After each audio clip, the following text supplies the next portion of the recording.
بسم الله الرحمن الرحيم والطور وكتاب مسطور في رق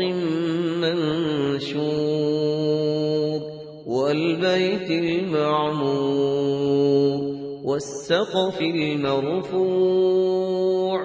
والبحر المسجور إن عذاب ربك لواقع ما له من دافع يوم تمور السماء مورا وتسير الجبال سيرا فويل يومئذ للمكذبين الذين هم في خوض يلعبون يوم يدعون إلى نار جهنم دعا هذه النار التي كنتم بها تكذبون أفسحر هذا أم أنتم لا تبصرون اصلوها فاصبروا أو لا تصبروا سواء عليكم إنما تجزون ما كنتم تعملون إن المتقين في جنات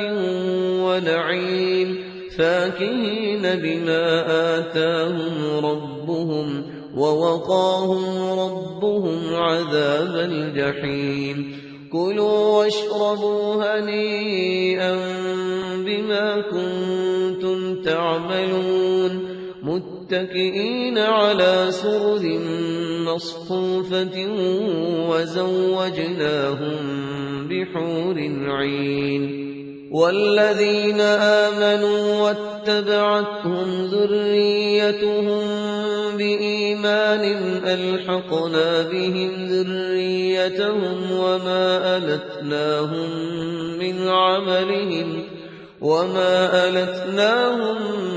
من عملهم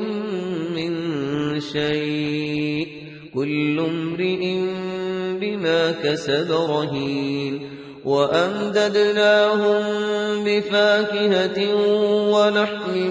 مما يشتهون يتنازعون فيها كأسا لا لغو فيها ولا تأثيم ويطوف عليهم غلمان لهم كأنهم لؤلؤ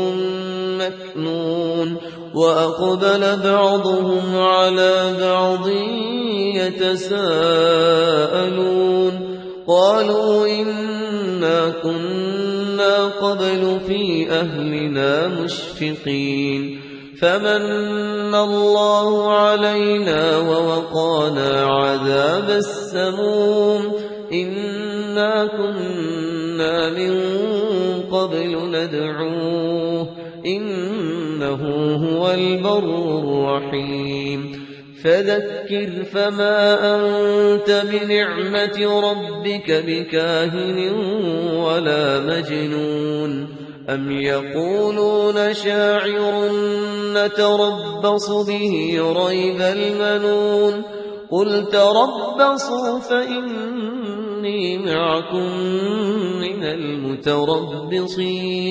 أم تأمرهم أحلامهم بهذا أم هم قوم طاغون أم يقولون تقوله بل لا يؤمنون فليأتوا بحديث مثله إن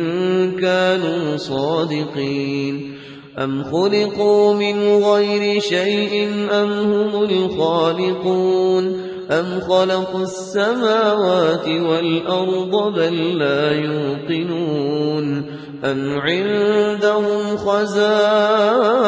ربك أم هم المسيطرون أم لهم سلم يستمعون فيه فليأت مستمعهم بسلطان مبين أم له البنات ولكم البنون أم تسألهم أجرا فهم من مغرم مثقلون أم عندهم الغيب فهم يكتبون أم يريدون كيدا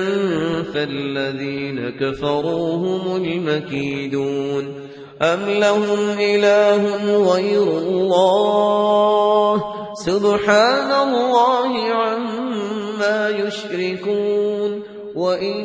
يروا كسفا من السماء ساقطا يقولوا سحاب مركوم فذرهم حتى يلاقوا يومهم الذي فيه يصعقون يوم لا يغني عنهم كيدهم شيئا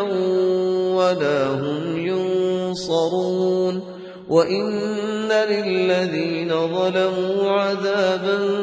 دون ذلك ولكن أكثرهم لا يعلمون واصبر لحكم ربك فإنك بأعيننا وسبح بحمد ربك حين تقوم ومن الليل فسبحه وإدبار النجوم